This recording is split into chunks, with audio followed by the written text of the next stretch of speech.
Hello बच्चों, welcome to Pankaj physics centre. पिछले class में आप लोगों से हम डिस्कस कर रहे थे मैथमेटिकल टूल्स के बारे में। यह मैथमेटिकल टूल्स होता क्या है, बस आपको एक जैसे मान लो कि फिजिक्स पढ़ने के लिए आपको क्या है, मैथ्स की ज़रूरत पड़ती है, रिक्वायरमेंट है। उन सारे रिक्वायरमेंट को फुलफिल करने के लिए हम जो भी फिजिक्स में मैथ्स यूज होता है ना, उन सारे मैथ्स को पहले हम डिस्कस कर रहे हैं ना। तो बच्चों फर्स्ट वीडियो में हम डिस्कस किए थे ट्रिगोनोमेट्री के बारे में। यदि आप उन वीडियो को नहीं देखे हो बच्चों, तो यूट्यूब पे टाइप करना पंकज फिजिक्स सेंटर और लिखना मैथमेटिकल टूल्स पार्ट 1 और उस वीडियो को देख के आए, ताकि आपको क्या होगा, आज का जो वीडियो है वो समझ में आएगा। आप 10th में वो सारा चीज पढ़ चुके हो नो डाउट। और ऐसा नहीं है कि बहुत बड़ा हम फिजिक्स में मैथ्स पढ़ाने वाले हैं, बस उतना ही मैथ्स बताया जाएगा जो आपको रिक्वायरमेंट है, उससे आपका काम चलेगा ना। जो बायो का स्टूडेंट है उसको तो आपको इन सारे चीज को बहुत ही ध्यान से सीखना चाहिए कि मास्टर क्या कर रहा है, लेकिन मैथ्स वाले को हर चीज आपको अलग से पढ़ाया जाएगा, डोंट वरी बच्चों। लेकिन अब क्या है, यदि आप नहीं देखे हो तो आज का जो वीडियो है उसके हम डिस्क्रिप्शन में लिंक भी लगा देंगे, वहां से आप आसानी से देख सकते हो ना। चलो, ट्रिगो का कुछ पोर्शन हम उस पहले वीडियो में आपको बता चुके हैं और कुछ पोर्शन जो है वो आज हम डिस्कस करने वाले हैं, तो ट्रिगो के ही बारे में। जब ट्रिगो हमारा खत्म हो जाता है तो थोड़ा सा कोऑर्डिनेट ज्योमेट्री के बारे में स्टडी करेंगे, तब जाके कैलकुलस के बारे में स्टडी करेंगे। तो आपको चलो, पिछले क्लास में हम क्वाड्रेंट के बारे में बता दिए थे, डिफरेंट टाइप्स का कैसे फार्मूला लिखा जाता है, वो सारी चीज को हम डिस्कस कर चुके हैं। चलो, आज थोड़ी सी और उस जो फार्मूला पढ़े हैं उसको यूज कैसे करना है वो सब थोड़ा सा सीखते हैं ना। बच्चों, एक बात और है, ध्यान से देखना कि हम 90 प्लस क्या किए थे, 90 प्लस माइनस थीटा का, 180 डिग्री प्लस माइनस थीटा का, 360 प्लस माइनस थीटा और 270 डिग्री प्लस माइनस थीटा। इन सब चीजों के बारे में तो लिख के हम बता दिए थे कि ऐसा ऐसा होता है ना। लेकिन बच्चों, यदि माइनस का थीटा हो, जैसे ऐसा हो, देखो तो सबसे बड़ी बात है कि यह क्वाड्रेंट की बात हो रही है ना, क्वाड्रेंट। तो यह फर्स्ट क्वाड्रेंट है और यह सेकेंड क्वाड्रेंट है बच्चों, फिर यह थर्ड क्वाड्रेंट है और यह फोर्थ क्वाड्रेंट है। कोई दिक्कत क्या? इसमें एंगल कितना डिग्री तक होता है? 0 से 90 डिग्री तक, इसमें 90 से 180 डिग्री तक, और इसमें 180 टू 270 तक, और 270 से लेकर 360 डिग्री तक, यहाँ तक एंगल की बात होती है। लेकिन अब ऐसा लिखा रहे, कैसा लिखा रहे बच्चों, ध्यान से देखना कि साइन माइनस थीटा लिखा रहे, तो क्या है, इसको कैसे लिखोगे, क्या होगा, साइन माइनस थीटा। इसका मतलब है बच्चों कि इसमें साइन चेंज नहीं होगा। क्या हम ये सब चीज बता चुके हैं? देखना पड़ेगा आपको, तब जाके और समझ में आएगा। तो साइन जो है इसमें चेंज नहीं होगा, डायरेक्ट लिखते हैं बच्चों साइन थीटा। लेकिन अब साइन की यहाँ माइनस है ना, तो इसके लिए अब क्या करोगे, जब यहाँ एंटी क्लॉकवाइज में घूम रहे थे ऐसे, अब क्या है, यह माइनस लिखा हुआ है, इसका मतलब है बच्चों कि इस क्वाड्रेंट फर्स्ट क्वाड्रेंट में आ जाएगा। तो फर्स्ट क्वाड्रेंट में क्या सिखाए थे, याद कर दो, ऐड शुगर टू कॉफी, यही ना बताए थे। तो ऐड मतलब ऑल पॉजिटिव होगा, तो ऑल पॉजिटिव फर्स्ट क्वाड्रेंट में जा रहा है, तो बच्चों साइन पॉजिटिव होगा, यहाँ पे क्या होगा, साइन पॉजिटिव। उसके बाद क्या होगा, बोलो यहाँ से, उसके बाद बच्चों यहाँ ऐसा लिख सकते हैं, कॉस क्या लिखोगे, साइन पॉजिटिव होगा कि निगेटिव, बोलो यहाँ पे क्या, ऐसा, ये तो एंटी क्लॉकवाइज डायरेक्शन में घूम रहे थे ना, उल्टा बोल रहे हैं। यदि माइनस थीटा है बच्चों, माइनस थीटा, इसका मतलब है बच्चों कि वह फिर से कहां से आ गया, फोर्थ क्वाड्रेंट में आ गया, फोर्थ क्वाड्रेंट में आ गई। तो फोर्थ क्वाड्रेंट में आ गया, इसका मतलब क्या है, फोर्थ क्वाड्रेंट में हमारा क्या होगा, कॉस, सी है ना, तो कॉस और सेक पॉजिटिव होगा और रिमेनिंग जो बचा फोर्थ वह निगेटिव हो जाता है। तो यहाँ साइन माइनस थीटा है, तो माइनस का साइन थीटा लिखोगे, न कि प्लस का साइन थीटा ना। अब बताओ, यहाँ पे माइनस कॉस थीटा है, इसका मतलब क्या लिखोगे, कॉस थीटा लिखोगे। क्यों? क्योंकि माइनस वाला जो है वो फोर्थ क्वाड्रेंट में आ जाएगा ना, तो माइनस अब फोर्थ क्वाड्रेंट में कॉस और सेक पॉजिटिव है, इसलिए कॉस यहाँ पे ऐसा लिखा गया। अच्छा, एक बात, उसके बाद क्या लिखोगे, टेन बच्चों ऐसा लिखा है माइनस थीटा, इसका मतलब है माइनस टेन थीटा लिखना है। सेक यदि माइनस थीटा लिखा है तो मतलब सेक थीटा होगा। कॉसेक यदि बच्चों माइनस थीटा लिखा हुआ है तो माइनस कॉसेक थीटा होगा। और बच्चों सेक हो गया। कॉट लिखा हुआ है कॉट माइनस थीटा, इसका मतलब माइनस का कॉट थीटा होगा। ये सब बारी है बात है। लेकिन याद रखो कुछ ऐसी और बात बताते हैं बच्चों, ऐसा कभी नहीं लिखा जाता है, ऐसा कभी नहीं लिखना, ये लिखने की गलत तरीका है ना। कभी भी ऐसा यह बताओ बच्चों, ऐसा लिखा हुआ है, ये सही है कि गलत, अपने सोच के बताइएगा। इसमें से कौन सही है, कौन सही है? ये सही है कि ये सही है? लिखने का तरीका कौन सही है? मान लो कि ऐसा या फिर ऐसा लिखा हुआ है कॉस थीटा का होल स्क्वायर ना, तो यह सही है कि नहीं? और यह लिखा हुआ है बच्चों ऐसे, मान लो कि ऐसे, इसी को जब ब्रैकेट हटाओगे तो थीटा ऐसे लिख दिया, तो ये सही है कि नहीं? तो ये बात बता, इसमें से कौन गलत है कौन सही है? तो बच्चों यह जो लिखा हुआ है वो बिल्कुल गलत बात है, ऐसे कभी नहीं लिखना, यह लिखने का तरीका नहीं है। यह लिखा हुआ है ये सही बात है, ऐसे लिखा जाता है, यह भी सही बात है, इसको ऐसे लिख सकते हैं, लेकिन यह गलत बात है, ऐसे नहीं लिखा जाता है। तो ध्यान रहे कि कैसे लिखना है, इसको भी ध्यान से सीखना है। ऐसा नहीं कि बस ऐसे लिखा हुआ है साइन थीटा का होल स्क्वायर तो डायरेक्ट लिख देना साइन थीटा का होल स्क्वायर, ऐसे, यह बात बिल्कुल गलत है ना। तो ये सब सीखना बहुत जरूरी है, ये सब कहानी। तो बच्चों इसको स्क्रीनशॉट ले लो और उसके बाद इसका यूज करके हम बताते हैं कि आखिरकार क्या यूज है इन सारे चीजों का। तो हो गया, चलिए सुनना ध्यान से फिर से। मान लो बच्चों मैं आपसे पूछ लूं कि जैसे आपको तो वैल्यू सब मालूम है, वैल्यू तो मालूम रहता है, लेकिन अब है ऐसा कोई दे दिया, कहा कि हमें साइन 120 का वैल्यू बताओ। तो क्या ऐसे केसेस में आपको मालूम है कुछ की कैसे मालूम करोगे? कोई रटने का, आपको 90 तक ही ना रटने का तरीका बताए हैं कि याद रखो उसको, लेकिन अब 120 है तो रटना तो मुश्किल है। तो ऐसे सिचुएशन में क्या करोगे? हमें लॉजिक मालूम है, सारा फार्मूला सीखे हैं, क्वाड्रेंट के बारे में सीख चुके हैं, तो लॉजिक लगाओ। इसको क्या लिख सकते हैं? साइंस मतलब 90 प्लस का 30 डिग्री लिखा जा सकता है। तो बच्चों याद कर, केवल लिखने का तरीका ही ना चेंज किए हैं, स्टाइल चेंज किया गया है, बल्कि उस पर किसी प्रकार का असर नहीं पड़ेगा, दोनों एक ही बात है ना। हम 90 प्लस थीटा 30 डिग्री लिख लिए या 120, एक ही बात है। लेकिन अब देख, एक ही बात है लेकिन इसको तो हम चेंज कर सकते हैं। हम आपको क्या सिखाए हैं कि जब साइन 90 प्लस थीटा रहे तो ऐसे सिचुएशन में साइन चेंज होता है कॉस में। क्या होता है बच्चों? साइन चेंज होता है कॉस में। और 90 प्लस का थीटा मतलब 30 डिग्री है, तो साइन चेंज होगा बच्चों किसमें? कॉस में। किसमें? कॉस में। और थीटा की जगह यहाँ पे क्या है? 30 डिग्री, तो 30 डिग्री लिखेंगे।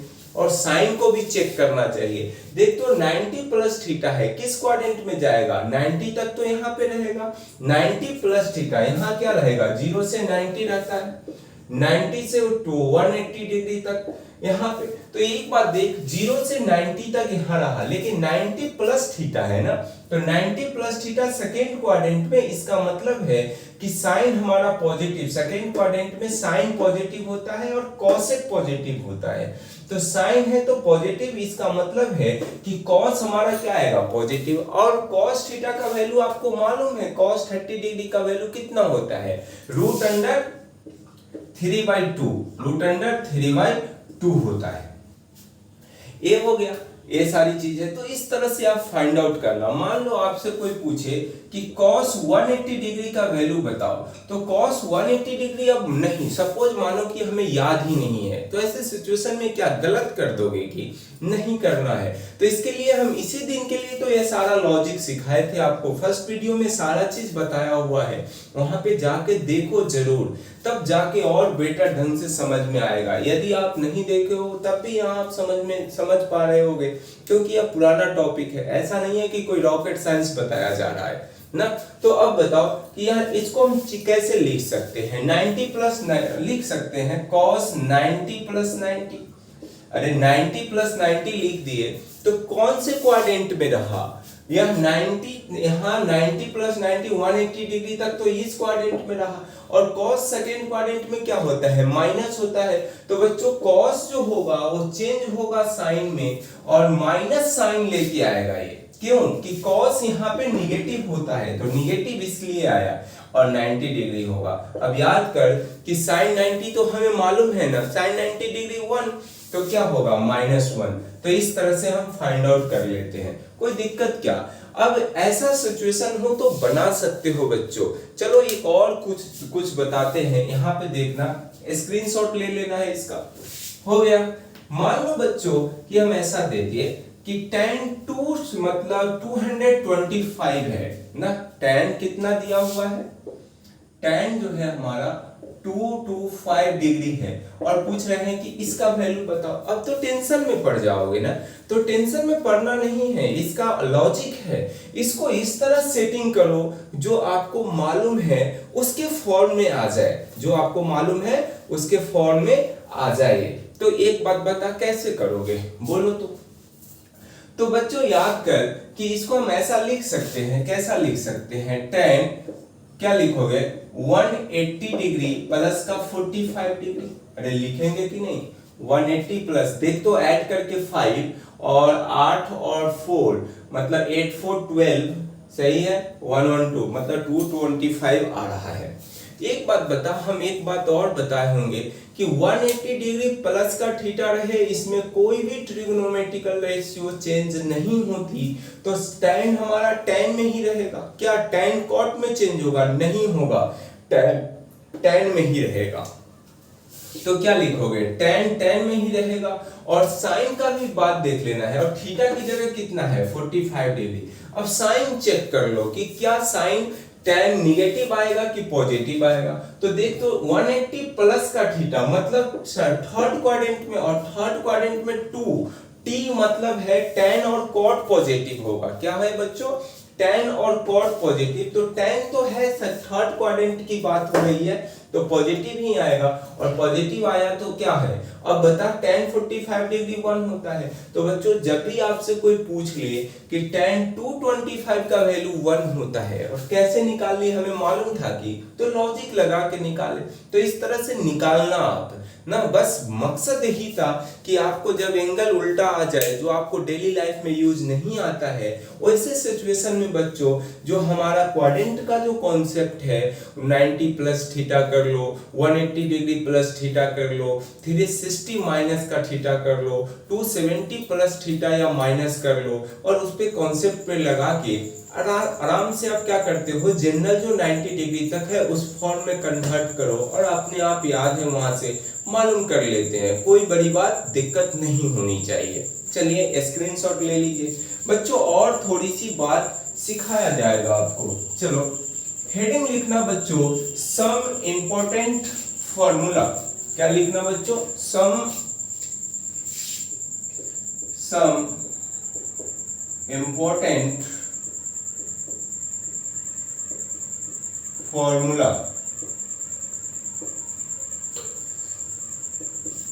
याद करो बच्चों, ऐसा रहे कि साइन a प्लस बी रहे, साइन a प्लस बी रहे, तो क्या लिखोगे? बोलो तो। साइन a प्लस बी है, इसका मतलब है sine a into cos b, और प्लस का क्या लिखते हैं? Sine b into cos a ना। इस तरह की फॉर्मूला होता है। यदि बच्चों दूसरा है इसी में कि यदि साइन a माइनस बी रहे आपके पास, तो क्या लिखोगे? Sine a into cos B minus का sine b into cos b, cos a, cos b नहीं कॉस a। इस तरह से हम लिख सकते हैं ना। उसके बाद बच्चों यदि थर्ड नंबर हमारा ऐसा हो कि cos a प्लस बी हो, तो बच्चों बता सकते हो कि cos a into cos B minus sine a into sine b होता है ना। और फोर्थ नंबर है कि cos a माइनस बी है, इसका मतलब है बच्चों cos a cos b plus का sine a into sine b होता है ना। इस तरह से याद रखना। जैसे साइन वाले में प्लस रहे तो प्लस ही, माइनस रहे तो माइनस ही, लेकिन कॉस वाले में ए प्लस बी है तो माइनस लेके आता है, और माइनस वाले में प्लस लेके आता है। हो गया। उसके बाद बच्चों यदि tan रहे ना, क्या रहे, tan के साथ tan a प्लस बी रहे तो इसको फॉर्मूला में लिखते हैं tan a इंटू, नहीं, tan a प्लस का tan b upon 1 minus tan a into tan b, tan a into tan b लिखा जाता है, a प्लस b रहे तब। उसी प्रकार यदि tan हमारा a माइनस b रहे तो बच्चों tan a minus tan b upon क्या लिखते हो, वो 1 plus tan a into tan b रहेगा। चलिए, tan a plus tan b रहेगा। इतना हो गया। इसको बच्चों हम यूज करके आपको बताते हैं कि क्या इसका यूज है। मान लो कि ऐसा लिखा हो, sin 2a लिखा हुआ है। अब आपसे मैं पूछे कोई इसका वैल्यू बताओ, क्या बता पाओगे ना? याद है तो आप आसानी से बता दोगे। मान लो कि हमें याद नहीं है, ऐसे सिचुएशन में क्या करोगे? तो इसको याद रखना पड़ेगा। देख तो हम इसको ऐसे लिख सकते हैं, बोलो तो हम ऐसा लिखेंगे sin a प्लस a, तो यह a क्या बन जाएगा, 2a बनेगा इस तरह से। अब बताओ इसको जब सॉल्व करोगे बच्चों तो sin a into cos a plus का क्या लिखोगे, sin a और इंटू कॉस a ना, तभी तो होगा। दोनों को ऐड कर दीजिए। अरे यही तो फॉर्मूला है, a की जगह a, b की जगह a ही है तो a, फिर b की जगह a है तो a, cos है तो ऐसे, क्या दोनों को ऐड कर दीजिए। 2 sin a into cos a होगा, क्या रॉकेट साइंस थी। तो इस तरह से मान लो कि sin हमारा 2a equal to 2 sin a into cos a होता है। तो इस तरह से याद रखना है, क्या दिक्कत है इसमें। इतना हो जाने के बाद बच्चों हम ऐसा लिख दे कि cos 2a लिखा हुआ है, cos 2a, इसको कैसे लिखोगे? तो cos हम a प्लस a लिख सकते हैं ना, तो क्या लिखोगे, cos a into cos a, और प्लस है तो माइनस साइन लेके आएगा, cos a नहीं sin a into sin a। अब बता, cos square a minus sin square a। अब साइन को या कॉस को चेंज कर दीजिए या ऐसे ही रहने दीजिए, क्या दिक्कत है, लेकिन चेंज कर देते हैं। साइन स्क्वायर कॉस स्क्वायर ए माइनस क्या लिखोगे, 1 माइनस कॉस स्क्वायर ए। अब कहोगे ये कहां से लिख लिए, अरे ये नहीं मालूम है आपको, 1 मतलब ऐसा लिख सकते हैं sine square plus cos square theta equal to 1। तो इसकी को ना साइन स्क्वायर है तो 1 minus cos square theta equal to नहीं लिख सकते हैं साइन स्क्वायर थीटा, इसलिए ऐसा लिखा गया है। अब बच्चों यहाँ पे सेटिंग करो, क्या लिखोगे, कॉस स्क्वायर ए माइनस 1 प्लस का कॉस स्क्वायर ए। तो अब क्या लिखोगे, 2 कॉस स्क्वायर ए माइनस का 1, इस तरह से। तो यहाँ हमारा कॉस 2a बराबर क्या लिख सकते हैं, 2 कॉस स्क्वायर ए माइनस 1, इस तरह से लिखा जा सकता है। तो आपको फॉर्मूला नहीं मालूम है तो इस तरह से आप यूज कर सकते हैं। स्क्रीनशॉट ले लो बच्चों। उसके बाद दूसरा चीज और डिस्कस करते हैं। हो गया, चलिए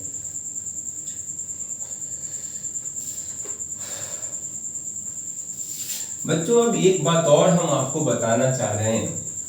यदि जो आपसे अब जो डिस्कस करने वाले हैं उसको फिजिक्स में ही यूज करना, भूल से मैथ में यूज नहीं कर लेना, नहीं तो बहुत बड़ा टेंशन क्रिएट करेगा और उस टेंशन से मैथ में उसका कोई वास्ता नहीं है कि ऐसा होता है, लेकिन फिजिक्स में ऐसा हम मानते हैं और ऐसा होता है।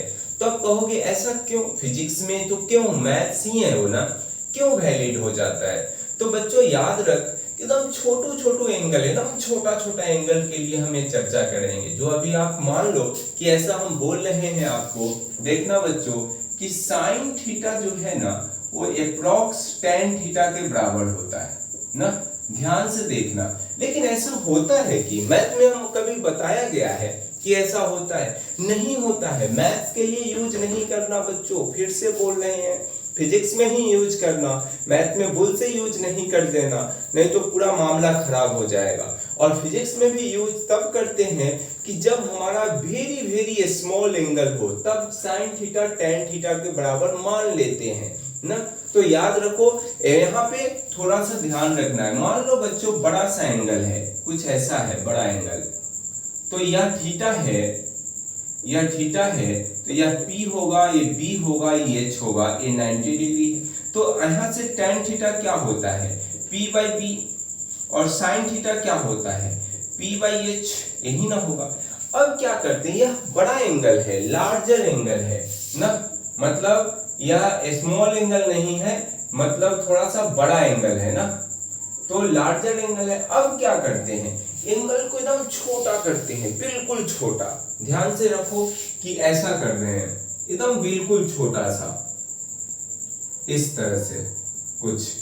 तो यह एंगल यदि छोटा है, थीटा जो है वो वेरी वेरी स्मॉल ले रहे हैं, वेरी वेरी स्मॉल। स्मॉल करने का मतलब है कि अप्रोक्स 4 या 5 डिग्री के आसपास ना, अप्रोक्स 4 डिग्री और 5 डिग्री के आसपास की बात कर रहे हैं ना।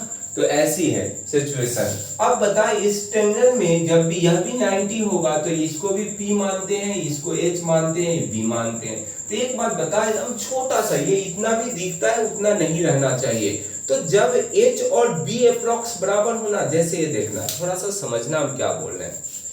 ऐसे यह 90 है, रेड वाला 90, और ये हमारा ओरिजेंटल लाइन, और यह क्या होगा, H, यही ना है। अब क्या है, एंगल जो है अब एकदम छोटा करते जाओ, छोटा करते जाओ, छोटा करते जाओ, करते जाओ, करते जाओ, तो ये ऐसा नहीं हो जाएगा कि यह बिल्कुल लाइन पे ही आ जाएगा, ऐसा बिल्कुल एक ऐसे है अभी ना। अब क्या करो, एकदम छोटा एंगल करते जाओ, करते जाओ, करते जाओ, करते जाओ, तो बिल्कुल एकदम पास ले जाओगे तो अप्रोक्स तो दोनों रेड वाला और ब्लैक वाला पेन एक दूसरे के इक्वल होना लगेगा।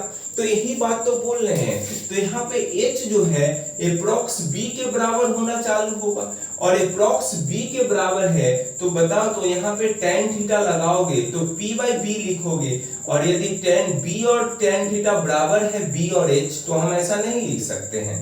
और tan थीटा फिर sin थीटा के साथ क्या होगा बोलो तो, sin theta P by H। तो इसीलिए बच्चों देख, तो दोनों बराबर है कि नहीं, तो sin थीटा क्या लिखते हैं, अप्रोक्स tan थीटा के बराबर लिखा जाता है। तो ऐसा तब करना बच्चों कि एकदम छोटा एंगल हो तब, ऐसे नहीं, लार्जर एंगल के लिए यूज नहीं करते हैं। और मैथ्स में तो भूल से भी नहीं करना, नहीं तो लफड़ा है। हो गया, स्क्रीनशॉट ले लो बच्चों इसका, हो गया। एक और छोटी सी बात यह भी हम आपसे डिस्कस कर लेते हैं कि क्या होता है। ध्यान से देखना बच्चों, यदि हमारा ये बात भी बोला जाता है कि यदि साइन थीटा जो है ना वो इक्वल अप्रोक्स थीटा के बराबर होता है, और टेन थीटा भी है वो भी अप्रोक्स थीटा के बराबर होता है। और यह भी सिचुएशन हम कब यूज करते हैं, जब हमारा एंगल वेरी वेरी स्मॉल है, दिस मतलब इसको तब थीटा जो है बच्चों वो वेरी वेरी स्मॉल है, वेरी वेरी स्मॉल है, तभी जाके ऐसा होता है। अब कहोगे कि इसको प्रूव करके दिखाओ कि कैसे होगा ना, तो ध्यान से देखो बच्चों, एक टर्म और सीखते हैं। हेडिंग लिखना circular system, circular system. Circular system देखना, यह हमारा सर्कल है, कोई दिक्कत क्या, और सर्कल है और इसका रेडियस r है ना, यहाँ पे सेंटर है। पॉइंट A से हम चलना चालू किए और B पे आ गए हैं, B पे और A से चलना चालू किए, तो यहाँ पे कुछ एंगल का मतलब क्रिएट होगा, तो यह थीटा मान लेते हैं। इसका जो लेंथ है वो L मान लेते हैं। यह कर्व लाइन जो है वो आर्क है ना, तो AB को क्या बोलते हैं, AB हमारा आर्क है ना, आर्क।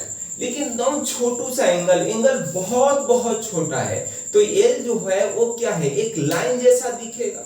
L जो है बच्चों यह एकदम छोटा एंगल है ना, बिल्कुल छोटा, तो यह AB का जो लेंथ है वो बिल्कुल स्ट्रेट लाइन जैसा दिखेगा, तो उसको ट्रीटमेंट कर सकते हैं स्ट्रेट लाइन। तो लेंथ जो होता है बच्चों, आर्क लेंथ, वो लिखा जाता है l equal to theta upon क्या लिखा जाता है, एल नहीं, ऐसा लिखा जाता है कि थीटा इक्वल टू क्या होगा, एल अपॉन आर ना।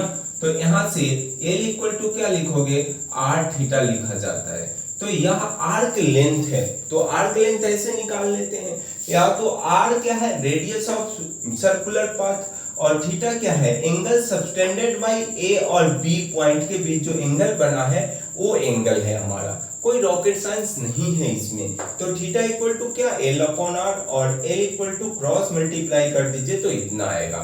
चलिए, इतना हो जाने के बाद हम इस बात को चर्चा करते हैं कि यह कैसे होता है। तो देखो बच्चों, बड़ा एंगल है तो अच्छी बात है, नहीं होगा ये सब काम नहीं होगा। एकदम छोटू सी एंगल की बात करते, एकदम छोटा सा एंगल है, तो ध्यान से देखना। अब क्या करते हैं कि एकदम छोटा सा लेंथ एंगल है, तो क्या ऐसा नहीं बोल सकते यह लाइन को, जब हम यह आर्क को जो कर्व लेंथ कर्व पाथ है उसको लाइन हम मान सकते हैं, तो क्या लाइन को हम कर्व जैसा ट्रीट नहीं कर सकते हैं? तो जब कर्व को हम लाइन मान सकते हैं स्मॉल एंगल के लिए, तो क्या लाइन को कर्व नहीं सोचोगे? एकदम बिल्कुल छोटा सा है, इस तरह से मानो कि ऐसे, एकदम ऐसे, और यह कर्व है और इस कर्व में एकदम छोटू सी लाइन है, तो क्या यह कर्व का ही ना पार्ट है? तो यह कर्व मान लो या स्ट्रेट लाइन मान लो, एक ही बात है। तो ये बात है हमारा। चलिए देखना ध्यान से। अब क्या है, एंगल बहुत बहुत छोटा कर रहे हैं, बहुत छोटा ना। थीटा जो है बच्चों very very small, very very small कर रहे हैं ना। इतना बड़ा आपको दिख रहा है वो है नहीं, एकदम छोटू सा करो ना, बिल्कुल छोटा सा, इस तरह से। तो यह बच्चों h और b क्या होगा, अप्रॉक्स बराबर होना चालू करेगा। यह बच्चों हमारा p है, तो यदि थीटा करोगे तो हम इसको आर्क मान रहे हैं। क्या मान रहे हैं बच्चों, आर्क मान रहे हैं, इस तरह से। कोई दिक्कत? तो आर्क माने तो थीटा इक्वल टू क्या लिखोगे, यह p अपॉन क्या, b। कोई दिक्कत क्या? और यहां से tan थीटा क्या होता है, बोल तो, tan थीटा होता है p बाई b। तो tan theta p by b है, तो p बाई b को थीटा लिख सकते हैं कि नहीं? तो इसीलिए बच्चों थीटा p बाई t मतलब tan थीटा अप्रॉक्स थीटा के बराबर लिखा जाता है, और कोई बात नहीं है। अब बता कि sin थीटा को क्या लिखते हैं, बोलो तो, p बाई h, और p बाई h और h और b अप्रॉक्स बराबर है स्मॉल एंगल के लिए, तो क्या लिखोगे, sin थीटा जो है बच्चों p बाई b हो जाएगा। और इसी को ना लिखते हैं थीटा, तो sin थीटा नहीं लिखेंगे, अप्रॉक्स थीटा के बराबर है, इसीलिए ऐसा लिखा जाता है, और कोई बात नहीं है। ध्यान से देखो बच्चों, अपने आप में समझ में आएगा। बस हमें इस चीज की जरूरत है कि जब भी स्मॉल एंगल होगा तो sin थीटा अप्रॉक्स थीटा के बराबर, tan थीटा अप्रॉक्स थीटा के बराबर, और दूसरा कंडीशन हम बताए थे कि sin theta approx tan theta के बराबर होता है, और ऐसा तब होता है जब स्मॉल एंगल होगा। तो यह आपको प्रूफ करके भी बताए हैं, और आपको याद करना यही है, याद रखो यही कि स्मॉल एंगल होगा तो sin थीटा tan थीटा के बराबर है, sin थीटा अप्रॉक्स थीटा के बराबर होता है, और tan थीटा अप्रॉक्स थीटा के बराबर होती है। ये सब कहानी है, आपको याद रखना चाहिए। हो गया बच्चों, स्क्रीनशॉट ले लो। इतना होने के बाद थोड़ा सा साइन लॉ और कॉस लॉ के बारे में डिस्कस करते हैं, और उसको अप्लाई भी करेंगे कि क्या यूज है हमें फिजिक्स में। चलो चलिए, हो गया। हेडिंग देना बच्चों साइन लॉ। साइन लॉ जो है बच्चों वैलिड होता है, valid for all types of triangle, all types of triangle, all types की ट्रायंगल पे वैलिड है ना, ऐसा है। चलो वैलिड है तो निकालते हैं साइन लॉ। मान लो बच्चों यह एंगल ट्रायंगल है, और इसका साइड वर्टेक्स हम ए बी और सी माने, इसका साइड लेंथ ए सी और बी है। यह बच्चों अल्फा मान लेते हैं, यह बीटा माना गया, और यह क्या मानते हैं, गामा मान लिए हैं। कोई दिक्कत क्या, गामा माना। साइन लॉ क्या बोलता है देखना कि साइन अल्फा लिखोगे ना, साइन अल्फा, तो अल्फा के ठीक सामने वाला साइड क्या है, ए है, तो ए से डिवाइड करो, इक्वल हो जाएगा। साइन बीटा लिखोगे बच्चों, साइन बीटा, तो एक बात बता, बीटा के सामने का जो साइड है उससे डिवाइड करना है। और साइन गामा लिखोगे, साइन गामा, तो उसके ठीक सामने वाला साइड सी है, तो सी से डिवाइड करना है। यही हमारा क्या बोलता है, साइन लॉ बोला जाता है। तो साइन लॉ है, इसको याद करो कि हर टाइप की ट्रायंगल में यह काम कर जाता है। इसके लिए कोई ऐसा नहीं है कि स्पेसिफिक ट्रायंगल में काम करेगा और दूसरे ट्रायंगल में काम नहीं करेगा, ऐसा कुछ नहीं है। तो बच्चों बहुत अच्छी बात है कि यह आपको मालूम है ना, तो तीनों एंगल मालूम है, इन तीनों में से कोई एक साइड गायब है, साइड लेंथ मालूम है, तो आराम से आप क्या करोगे, साइन लॉ लगा के यूज कर सकते हो, क्या मतलब सॉल्व कर सकते हो, लेंथ निकाल सकते हो। तो ये सारी चीज है। चलो थोड़ा सा इसका यूज करके सीख लेते हैं आखिरकार कैसे बनाया जाएगा। मान लो बच्चों कि हमारा कोई पार्टिकल सर्कुलर पाथ पे घूम रहा है, इस तरह से ना, इस तरह से, यहां से इसका रेडियस है r, रेडियस r है, और a से रेडियस r है, सर्कुलर पाथ पे घूम रहा है, यहाँ पे आके रुक गया, पार्टिकल्स b पे आके रुक गया है, और मान लो कि यह हमारा 120 डिग्री एंगल बनाया, 120, यह यदि r है तो यह भी r। हम आपसे पूछ रहे हैं कि डिस्प्लेसमेंट बताओ, मतलब डेल्टा x बताओ क्या होगा। तो क्या यह हमें दिया हुआ है बच्चों, यह भी 30 डिग्री है और यह भी 30 डिग्री, ऐसा सिचुएशन दिया हुआ है। तो आपसे डेल्टा x पूछ रहा है। क्या ऐसे सिचुएशन में यदि साइन लॉ नहीं मालूम है तो बहुत बड़ी परेशानी होगी डेल्टा x निकालने में, लेकिन जब यह लॉ मालूम है तो क्या a और इसको o मान लेते हैं। AOB एक ट्रायंगल जैसा दिख रहा है कि नहीं, और ट्रायंगल दिख रहा है तो साइन लॉ क्या बोलता है, कोई भी ट्रायंगल हो उसको लॉ लगा दो, आराम से उसकी साइड लेंथ मालूम हो जाएगा। देख तो सब r, यह भी r मालूम है, एंगल तीनों मालूम है, यही ना नोन है डेल्टा x, तो इसको नहीं निकाल सकते, आराम से निकाल सकते हैं। लगाओ, क्या लिखोगे बोलो तो।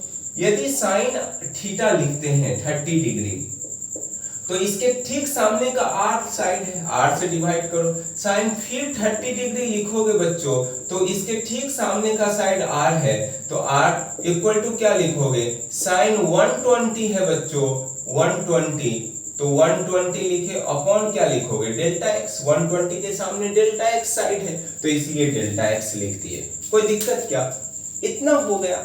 अब क्या करोगे, हमें डेल्टा x चाहिए, मतलब मान लो कि यह तीनों एक दूसरे से बराबर है, black pen, red pen, black pen, यह तीनों एक दूसरे से बराबर है ना, ऐसा बोलिए ये तीनों एक दूसरे के बराबर है।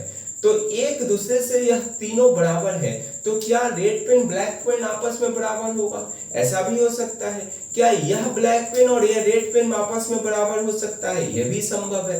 क्या यह ब्लैक रेड पेन और यह क्या है, इससे मतलब यह ब्लैक पेन और यह दोनों ब्लैक पेन आपस में यह भी बराबर हो सकता है। मतलब जो भी आपको मन करे ना, जिसको बराबर करने का उसको बराबर कर सकते हैं। और जो ऐसा नहीं कि टाइम पास करना है, हमें किसका, यह अननोन निकालना है इससे, तो इसको इससे बराबर कर दो या इसको इससे बराबर कर दो, एक ही रिजल्ट देगा।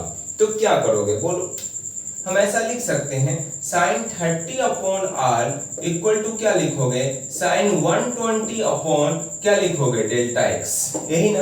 अब क्या है, साइन 30 का तो वैल्यू मालूम है 1/2, तो लिखो यहाँ पे बच्चों, यहाँ देखना, इधर देखना, 120 क्या लिखोगे, साइन 120 मतलब 1/2r, और साइन 120 अब क्या होगा, फिर टेंशन है, कहोगे कि नहीं मालूम है। अभी थोड़ा देर के पहले हम आपको समझाए हैं कि कैसे होता है, तो क्या लिखोगे, साइन 120 को हम ऐसा लिख सकते हैं बच्चों, साइन 90 प्लस 30, और साइन 90 प्लस 30 है तो साइन चेंज होता है कॉस में, कॉस थीटा हो जाएगा, और कॉस थीटा कितना वैल्यू होता है, √3/2, कितना होता है, √3/2। तो हम यहाँ पे लिख सकते हैं क्या, साइन 120 की जगह √3/2r डेल्टा x, 2 से 2 गायब हो जाएगा, तो डेल्टा x क्या होगा बच्चों, √3r, यही हमारा डेल्टा x है। तो क्या इससे हमें बेनिफिट नहीं है, देख तो कितना मजेदार चीज है कि साइन लॉ मालूम है तो क्या ट्रायंगल कुछ भी दिया, सर्कुलर पाथ पे पार्टिकल्स मूव कर रहा है और हमें लेंथ निकालना हुआ, डिस्प्लेसमेंट निकालना हुआ, तो क्या निकालने के लिए तो कितनी इजी से बन जाता है। तो इस तरह से हमें क्या है याद रखना चाहिए कि कैसे इसको हम यूज किए, वो भी आपको बताया गया। तो इस तरह से यह साइन लॉ जो है वह क्या है, sine alpha upon A, beta upon B, sine gamma upon C, और यह ट्रायंगल है, किसी भी ट्रायंगल के लिए वैलिड है। तो चलो बच्चों इसका स्क्रीनशॉट ले लो, उसके बाद आपसे हम कॉस लॉ के बारे में डिस्कस करेंगे। स्क्रीनशॉट ले लीजिए, हो गया। चलिए अब देखना बच्चों, हम कॉस लॉ के बारे में, कॉस लॉ भी ना हर ट्रायंगल के लिए काम कर जाता है ना, हर ट्रायंगल के लिए काम करता है कॉस लॉ, कॉस या कोसाइन लॉ, कोसाइन लॉ। तो यह भी बच्चों ऑल टाइप्स ऑफ, मतलब valid for all types of triangle, all types of triangle, her type के लिए ट्रायंगल के लिए वैलिड है हमारा। तो क्या होगा बोलो, अब इतना है तो देख, तो यह ट्रायंगल बना है और बच्चों देखना यह ए है, ये बी है, ये सी है, तो ये सी और बी, यह हमारा अल्फा माने, यह हमारा बीटा माना गया और एक गामा माना गया ना। तो चलो अब हम कॉस लॉ लगाते हैं। क्या रॉकेट साइंस है कि देख तो बच्चों यह अल्फा जो है ना, अल्फा किन दो साइड से मिलने से बना है, ए सी और ए बी से मिलने से बना है। और ध्यान से सुनते रहना क्या बोल रहे हैं, ए सी और ए बी के मिलने से बना। ए बी का जो लेंथ है वो बी है और ए मतलब ए सी का लेंथ बी है और ए बी का लेंथ सी है। अब इसमें यदि कॉस लॉ लगाओगे तो बताओ क्या लिखोगे, यहां से कॉस अल्फा जो होता है बच्चों वो क्या लिखोगे, दोनों साइड से जो एंगल बना है उसको सी स्क्वायर प्लस बी स्क्वायर, और उसके ठीक सामने वाला कॉस के अल्फा के सामने का साइड ए है तो उसको माइनस ए स्क्वायर करो, अपॉन क्या लिखते हैं 2cb, क्या लिखते हैं बच्चों 2cb लिखा जाता है। तो यही हमारा कॉस लॉ। इसी तरह हम कॉस बीटा भी लिख सकते हैं। तो कॉस बीटा क्या लिखोगे, यह बीटा किससे, सी और बी वाले लेंथ से बना है, मतलब BC और AB से बना है। तो बच्चों हम लिख सकते हैं सी स्क्वायर प्लस ए स्क्वायर, और बीटा के जस्ट सामने वाला साइड का लेंथ b है तो माइनस का b स्क्वायर अपॉन क्या लिखोगे 2ca। ध्यान में आ रहा है। उसके बाद बच्चों आपसे हम पूछ ले कि कॉस गामा बताओ, कॉस गामा, तो कॉस गामा क्या लिखोगे, यहां से देखो कि यह B और C मतलब AC और BC साइड से मिलने से बना है ना।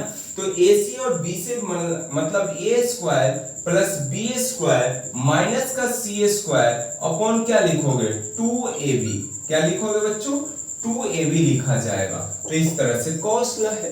तो बच्चों यह तीनों आपको मालूम चल गया कि नहीं, तो क्या इसको भी ध्यान रखो, यह भी बच्चों ऑल टाइप्स की ट्रायंगल पे हमारा वैलिड है, कहीं भी दिक्कत नहीं पहुंचता है इससे ना। चलो इतना हो जाने के बाद बच्चों ये स्क्रीनशॉट लीजिए, और उसके बाद आपसे मैं डिस्कस करने वाला हूं कि कैसे थीटा यदि डिग्री में दिया हो ना तो उसको रेडियन में कैसे कन्वर्ट कर लेते हैं, तो इसके बारे में भी हम डिस्कस कर लेते हैं। हो गया बच्चों, स्क्रीनशॉट ले लिए। चलिए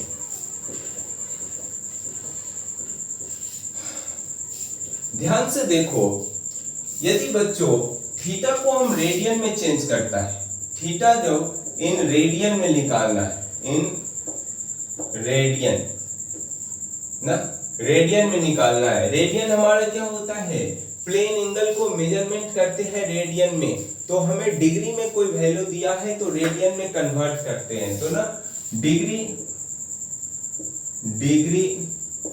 इन मतलब degree value upon 180 degree into का पाई करते हैं ना, तो हमें कोई भी एंगल रेडियन में कन्वर्ट हो जाता है ना। मान लो बच्चों आपके पास एग्जाम्पल के लिए हम 60 डिग्री दिए और इसको हमें रेडियन में कन्वर्ट करना है, तो क्या लिखोगे?